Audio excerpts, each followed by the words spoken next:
Selamat pagi, salam sejahtera bagi kita semua. Perkenalkan, nama saya Tahta Amrila SSI MSc PhD.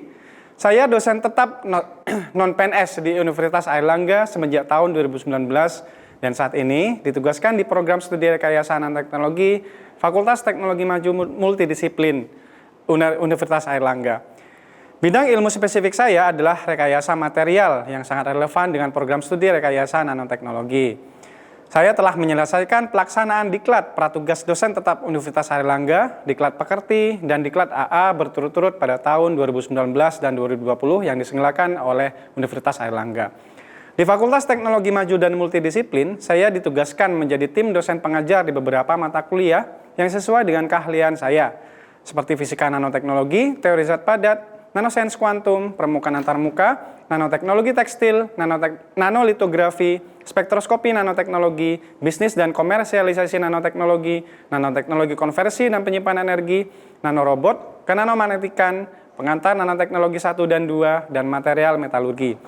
Pada mata kuliah fisika nanoteknologi dengan kode mata kuliah FID 205 merupakan salah satu mata kuliah wajib di program studi rekayasa nanoteknologi untuk mahasiswa semester 3 dengan beban 3 SKS. Mata kuliah ini dapat diambil oleh mahasiswa yang telah lulus atau minimal nilai D untuk mata kuliah fisika dasar 1-2, kimia dasar 1-2, dan kalkulus 1. Detail terkait dengan mata kuliah ini seperti dokumen deskripsi kuliah, kontrak kuliah, RPS, dan PPT materi ajar, semua tersedia di aplikasi Aula UNER. Aplikasi Aula UNER merupakan platform atau sistem yang disediakan oleh UNER dalam menunjang proses pembelajaran.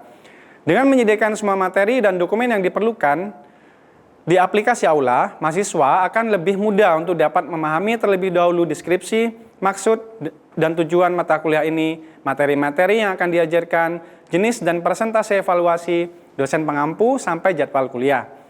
Capaian pembelajaran lulusan yang ditunjang oleh kuliah fisika nanoteknologi antara lain: 1. Mahasiswa mampu menerapkan pemikiran logis, kritis, sistematis, dan inovatif dalam konteks pengembangan atau implementasi ilmu pengetahuan dan teknologi yang memperhatikan dan menerapkan nilai humaniora yang sesuai dengan bidang keahliannya. 2. Mengenal konsep dasar dari integrasi multidisiplin, kimia, fisika, matematika, dan biologi untuk diaplikasikan ke teknologi dan material nano, beserta aplikasi rekayasanya di bidang medis, farmasi, energi, dan lingkungan. 3. Memiliki kemampuan untuk mengikuti perkembangan ilmu nanoteknologi secara umum dan secara khusus pada bidang life science atau energi dan lingkungan. 4. Memiliki wawasan mendalam dan komprehensif mengenai dasar-dasar nanoteknologi, meliputi struktur material dan rekayasanya melalui pendekatan eksperimen dan atau komputasi. Yang kelima, memiliki pemahaman dasar mengenai bidang keilmuan nanoteknologi. 6. Mengetahui prinsip nanoteknologi beserta aplikasi rekayasanya di bidang life science atau energi dan lingkungan.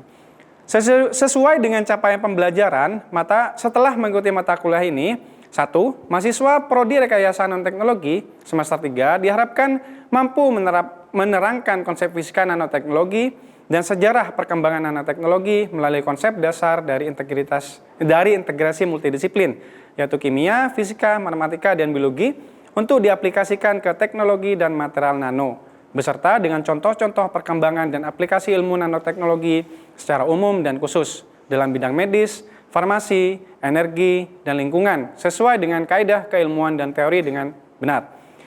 Yang kedua, mahasiswa mampu menjelaskan sejarah perkembangan nanoteknologi, definisi dan perspektif dari nanosains dan nanoteknologi. 3. Mahasiswa mampu menjelaskan tentang material, struktur, nanosurface, dan dimensi material.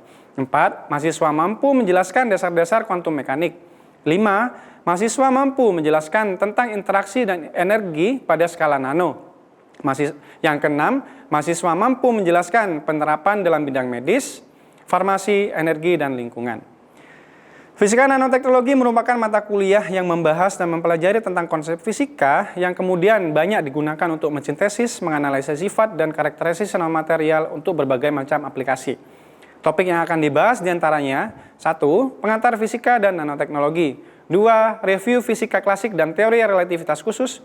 3. Dualitas partikel cahaya. 4. Gelombang elektromagnetik dan sifat seperti gelombang materi. 5. Fisika atomik. 6. Inti atom, struktur nuklir dan radiasi. 7. Struktur molekuler. 8. Pengantar fisika zat padat. 9. Pengantar fisika statistik. 10. Pengantar fisika kuantum. 11. Fisika di dalam sintesis dan karakterisasi nanomaterial. Dan materi yang terakhir, yang ke-12 adalah fisika di dalam sifat dan aplikasi nanomaterial. Agar materi dapat diterima dengan baik oleh mahasiswa, saya melakukan inovasi pembelajaran, yaitu metode Problem Based Learning atau PBL, yaitu pendekatan pembelajaran dengan menekankan pada pemecahan masalah dan penerapan materi yang telah dijelaskan dalam bentuk tanya jawab dan latihan soal. Di setiap pemberian submateri, saya memberikan pertanyaan kepada mahasiswa yang diharapkan menghasilkan diskusi yang diikuti oleh semua mahasiswa di kelas. Interaksi dengan mahasiswa dilakukan secara intens dengan melakukan diskusi dari setiap permasalahan yang timbul dari materi yang saya sampaikan. Selain itu, karena materi fisika nanoteknologi juga merupakan berkaitan dengan perumusan dan perhitungan sistematis, di beberapa kesempatan saya juga memberikan latihan soal singkat untuk beberapa mahasiswa kerjakan di papan tulis di kelas. Mahasiswa yang menjawab dengan benar dan yang dapat menjelaskan contoh soal dengan tepat, maka akan mendapatkan tambahan nilai yang akan dimasukkan ke dalam komponen soft skill dan kuis. Dalam proses pembelajaran, tugas juga diberikan setiap minggu dalam bentuk soal-soal singkat yang nantinya kemudian dikumpulkan di minggu berikutnya saat di kelas. Dengan ini diharapkan mahasiswa dapat mendalami materi yang diberikan setiap minggunya. Tim pengajar mata kuliah ini yang dimana saya sebagai PJMK-nya membagi komponen dan penilaian sebagai berikut. 1. Ujian tengah semester 25%. 2. Ujian akhir semester 25%. 3. Tugas 20%. 4. Kuis 20%. Dan 5. Soft skill sebanyak 10%. Pembagian ini telah disetujui oleh tim teaching. Kuis, UTS, dan UAS umumnya bersifat tertutup dalam bentuk esai. Mahasiswa yang melakukan kecurangan saat kuis, UTS, dan UAS akan langsung dinyatakan tidak lulus mata kuliah ini dan harus mengulang di tahun berikutnya. Peserta dengan kehadiran di bawah 75% juga dicekal untuk tidak diperbolehkan mengikuti UTS dan UAS. Kehadiran menjadi pertimbangan penting untuk mahasiswa untuk menilai kesungguhan mahasiswa mengambil mata kuliah ini. Mahasiswa saya izinkan absen dengan alasan yang kuat, dengan melampirkan bukti yang jelas dan otentik. Hal ini juga berlaku untuk mahasiswa yang tidak dapat mengikuti UTS dan UAS sesuai jadwal yang telah ditentukan. Namun, mahasiswa yang memiliki bukti kuat seperti surat keterangan sakit diizinkan untuk mengikuti UTS atau UAS susulan yang dilakukan sesegera mungkin dengan soal UTS atau UAS yang berbeda.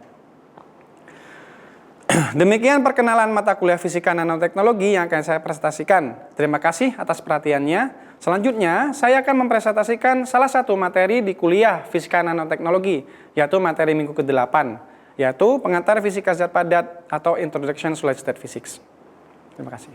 Oke, selamat pagi. Hari ini kita akan mata kuliah Prodi Nano ya, mata kuliah fisika nano ya. Seperti biasa, kita akan mempelajari nanoteknologi di dalam lingkup fisika, begitu ya. Karena fisika sendiri itu sangat penting dalam mempelajari nanomaterial, ya, bagaimana mempelajari sifat, mempelajari morfologi, ya, bentuk dari suatu nanomaterial. Oke, sekarang kita masuk ke materi. Materi yang saya akan ajar seperti yang telah saya sampaikan setelah UTS ya, tadi adalah terkait dengan perkenalan introduction solid state physics. Ya, solid state physics ini merupakan materi yang saya kira sangat penting ya untuk diajari ke teman-teman sekalian yang mengambil prodi nano, apa istilahnya, pendalaman terkait dengan nanoteknologi. Ya. Jadi seperti mungkin dari beberapa informasi yang mungkin kalian sudah baca dari buku atau mungkin didengarkan dari dosen-dosen yang lain. Solid state physics, misal kayak struktur dari material, ya, struktur kristal, fasa. Nah, itu nanti kita akan banyak pelajari di solid state physics ini. Ini adalah outline dari pertemuan kita ya. Jadi ada introduction, nanti saya akan menjelasin beberapa beberapa informasi ya. Kenapa harus kita mempelajari solid state physics.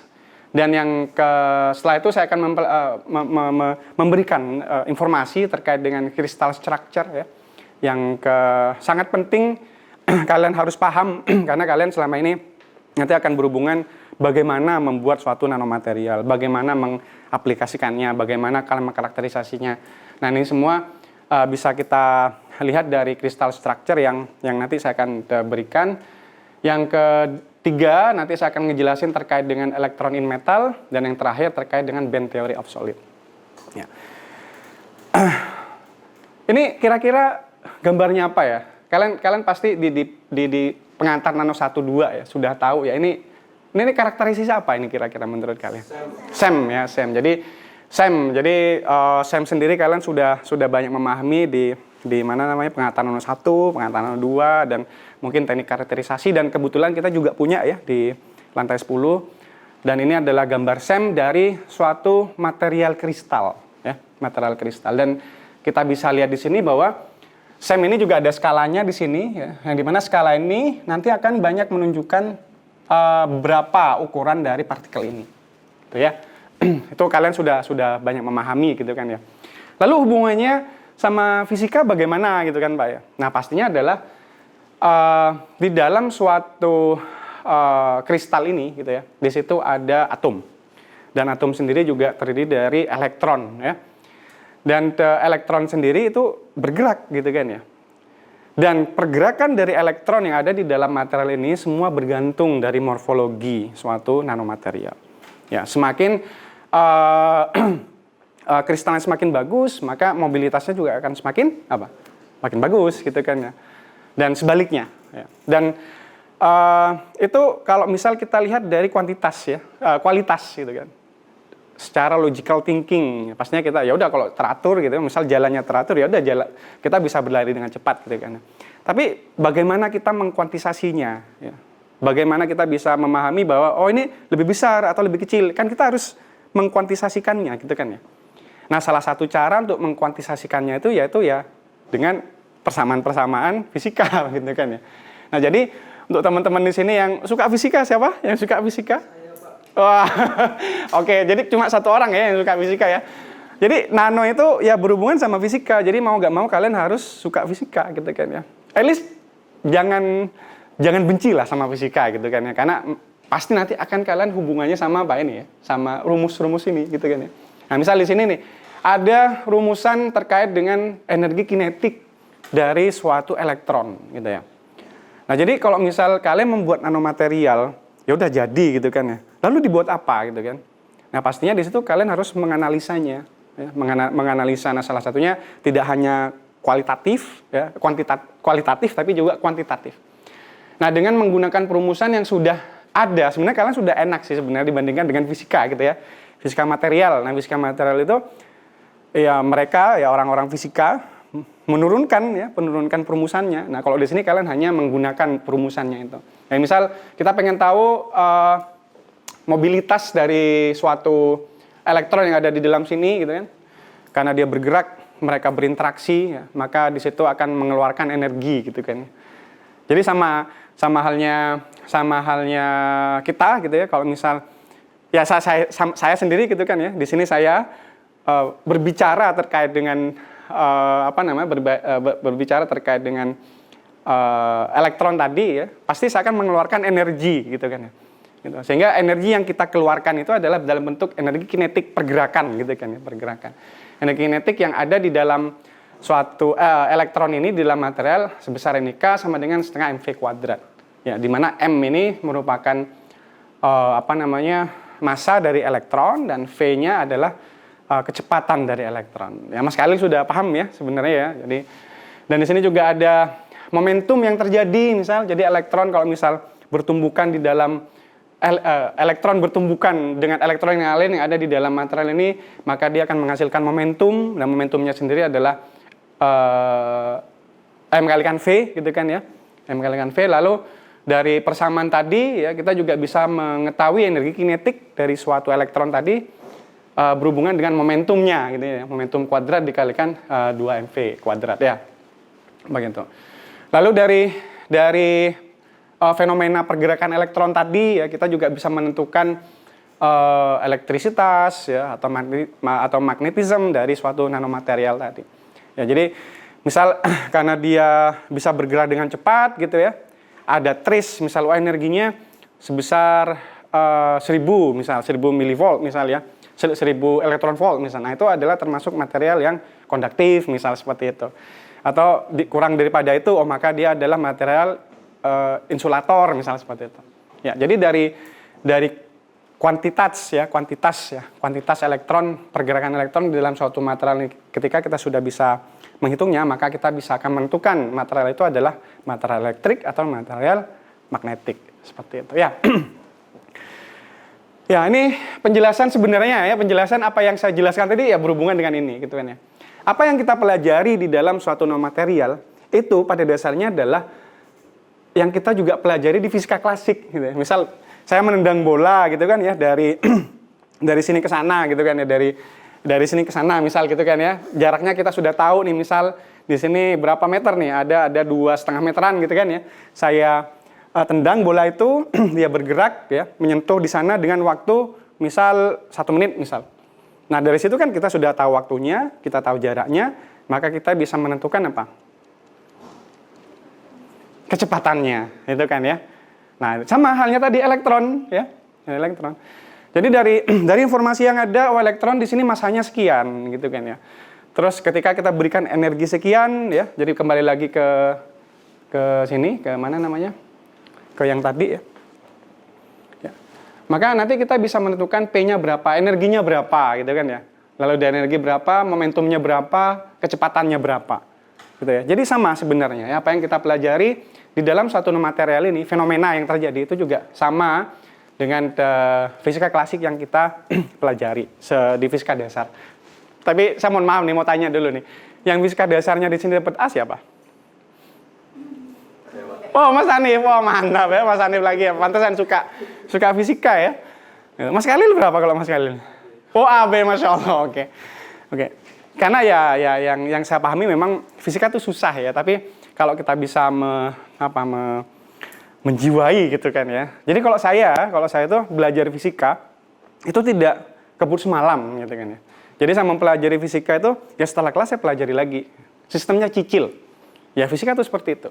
Ya, jadi kalau misal teman-teman di sini ya cuma Mas Hanif mungkin atau Mas Khalil yang suka fisika gitu kan ya, untuk yang teman-teman yang biasa-biasa aja sama fisika, ya mudah-mudahan gak ada yang gak suka gitu ya, biasa-biasa aja sama fisika ya. Nah itu, belajarnya mending dicicil gitu ya, jangan kebut semalam ya. Termasuk juga kenapa ya fisika tadi itu ya, memahami fenomena yang terjadi di dalam nanomaterial itu hubungannya sama fisika. Dan ya di dalam seperti yang telah saya bilang tadi ya, di dalam material ini ya, itu ada atom, ya, ada elektron gitu kan. Nah, pastinya untuk mempelajari fenomena itu ya, fenomena yang pasti yang terdapat di dalam suatu material itu, maka kita harus paham terkait dengan struktur atomnya. Gitu kan ya. Nah, struktur atom dari atom ya. Di situ ceritanya ada dimulai dari 1803 ya sampai 1926. Itu setelah itu nggak ada lagi. Ya, pemodelan model atom itu nggak ada lagi. Ini yang paling nggak bisa dibantah, begitu ya. Itu paling nggak bisa dibantah. Nah, jadi memang perkembangan ilmu itu sangat panjang begitu ya. Jadi ini dibutuhkan waktu 1803 nih ya. Sampai orang memahami, oh di sini nih, di dalam ini nih ada atom gitu kan ya. Lalu dari atom itu modelnya seperti apa? Nah, setelah berapa tahun nih berarti? 1803 sampai 1926 berarti berapa tahun? 123 tahun ya. Baru model atom yang kita tidak bisa bantah sampai sekarang itu ditemukan gitu ya. Itu disebut model atom atau model kuantum atau model Schrödinger ya. Dan kenapa kita harus memahami itu gitu kan ya. Nah, salah satunya ya untuk aplikasi ya. Untuk aplikasi. Dari inti atom kita bisa memahami sifat dari suatu material ya, dari suatu material kita bisa memahami untuk apa sih material itu gitu kan ya. Nah, salah satunya misal solar cell misal. Ya. Solar cell itu gabungan dari dua material ya. Dan untuk membuat suatu solar cell ya pasti kita nggak ujuk-ujuk mencampurkan material A, material B dicampurkan, jadi nggak bisa seperti itu gitu ya. Untuk itu kita harus paham dulu materialnya seperti apa gitu ya. Misal di situ harus N-type semikonduktor, yang satunya harus P-type semikonduktor. Digabung jadi solar cell gitu kan ya. Nah, pemahaman terkait dengan N-type semikonduktor dan P-type semikonduktor pada intinya adalah ya bisa dipahami dengan model inti atom ini. Gitu ya. Jadi misal inti atom dengan elektron terluar yang besar gitu ya, maka dia cenderungan metal gitu ya, memiliki mobilitas elektron yang tinggi, lalu diberikan doping misal gitu ya, atau dicampur dengan material lain, maka dia akan menjadi semikonduktor gitu kan ya. Nah, tergantung dari jumlah elektronnya tadi, maka dia akan membentuk N-type atau P-type semikonduktor. Digabung menjadi solar cell. Ya. Jadi intinya apa? Sekali lagi, fisika itu sangat penting ya, sangat penting. Terus fisika ya juga sangat penting untuk bisa memahami terkait dengan struktur material. Nah, ini kalian tahu ini apa ya? Ini material single kristal ya. Kalau yang ini polikristal, yang ini amorf ya, dan banyak yang masih rancu ya terkait dengan polikristal dan amorf. Jadi intinya adalah polikristal itu dia adalah kristal tapi terbentuk dari beberapa gitu ya. Tapi kalau amorf dia tidak kristal sama sekali. Nah ini, jadi keep in mind terkait dengan itu. Ya, saya lihat dari beberapa anak-anak itu ya, mahasiswa itu masih belum bisa memahami perbedaan terkait dengan polikristal dan amorf ya. Jadi kita misal material yang sudah kita buat di situ dan diuji dengan XRD misal ya. Dan XRD itu ada peak misalnya. Kayak punya Mas Aflah ya. Kemarin tuh kan bikin Fe gitu kan ya, Fe metal gitu kan. Terus Fe metal ini apakah amorf apa enggak gitu kan ya. Tapi setelah diuji XRD maka dia muncul peak. Maka dia adalah polikristal sebenarnya. Karena kalau misal dia muncul peak, maka dia ada kristalnya. Kalau misal enggak ada, baru dia dibilang amorf ya. Jadi Mas Aflah nanti kalau misal ditanya sama Bu Ilma atau Pak Lutfi nanti gitu ya, ditanya material Mas Aflah ini apa? Ya polikristal ya. Bukan amorf. Terlepas misal karena peaknya kecil, tapi itu masih ini polikristal gitu kan ya. Dan semua material ini ya itu kenapa bisa terikat teratur, kenapa bisa agak teratur, kenapa tidak teratur. Nah, itu bergantung dari sekali lagi ya ikatan gitu kan ya. Jadi jenis atom dicampur dengan atom yang lain, maka dia akan membentuk suatu ikatan ya, bergantung dari jenis atomnya. Misal atom yang lebih positif dan atom yang lebih negatif digabung jadi satu, maka dia terikat secara ionik gitu kan. Terus juga ada ikatan secara kovalen, ya, molekular dan metalik begitu. Nanti di sini sebenarnya ada beberapa materi-materi yang nanti saya akan jelaskan lagi ya ke depannya. Mungkin kita ketemu minggu depan ya terkait dengan materi crystal structure. Jadi atom 1, atom 2 digabung jadi satu, maka dia akan membentuk suatu struktur kristal seperti ini ya. Ada 14 struktur kristal, nanti saya akan jelaskan di minggu depan ya. Jadi di minggu depan, mungkin sebelum ini saya kasih tugas dulu ya. Jadi saya kasih nanti PPT-nya ke ketua kelas, atau kelas nanti kirim ke teman-temannya ya. Jadi dimulai dari sini ya, dari crystal structure sampai pemahaman terkait dengan ya crystal structure ini mungkin nanti teman-teman bisa cek dulu ya. Sebelum minggu depan saya menjelaskan lebih dalam. Jadi tugasnya adalah mohon nanti diresum ya beberapa material yang memiliki struktur kristal ini. Ya misal kayak materialnya Mas Aflah ya, Fe dia memiliki struktur kristal apa? BCC ya, nih BCC di sini ya. BCC kan ada material-material misal MNO ya, MNO juga BCC gitu. Ya, mohon cari nanti kalian tugasnya ditulis ya. Jangan diketik, karena kalau diketik saya khawatir kalian copy paste gitu. Ya, jadi ditulis, mohon maaf. Dan kalau bisa tugasnya itu ditulis di A4 ya. Jadi harus sama semua. Karena kenapa kok harus sama? Karena kadang kalau nggak sama, itu tugasnya nanti misal ada yang ngumpulin hari Jumat, ngumpulin hari Kamis, ya. Nah itu nanti saya lupa, nggak tahu letaknya itu ada di mana. Jadi kalau misal mungkin nanti bisa dikumpulkan ke Mas Rian ya, Mas Rian, mohon maaf Mas Rian. Nanti bisa dikumpulkan saya dengan kertas yang sama A4 ya. Dikumpulkan ke ruangan saya. Oke. Untuk yang mungkin nanti belum sempat, nanti bisa langsung ke ruangan saya. Nah, itu yang saya khawatirkan kalau misal kertasnya lain nanti ini tugasnya siapa begitu kan. Dan jelas kasih nama, tugasnya apa dan tugas yang pertama ya. Tugas yang pertama dari saya. Jadi nanti tiap minggu insya Allah saya akan memberikan tugas ya sedikit aja meresum ya terkait dengan next apa yang akan kita pelajari. Oke? Oke, itu yang mungkin saya bisa sampaikan untuk hari ini. terkait dengan introductionnya Solid State Physics ya. Sebelum itu mungkin ada pertanyaan sebelum saya akhiri? Ada? Oh ya, Mas Hanif gimana? Itu tadi tugasnya yang suruh risalnya digambar itu. Ah iya lupa saya. Ya biasa kalau saya kan tugas biasanya harus digambar ya. Jadi mohon nanti tugasnya digambar.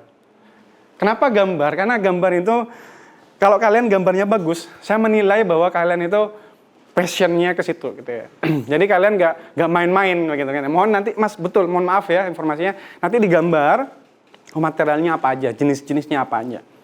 Ya, material digambar seperti biasa. Dan mohon nanti 14 ya. Jadi ini ada 14 struktur yang mungkin kalian nanti harus cari materialnya apa aja. Ada lagi pertanyaan? Ya, Mas Khalil.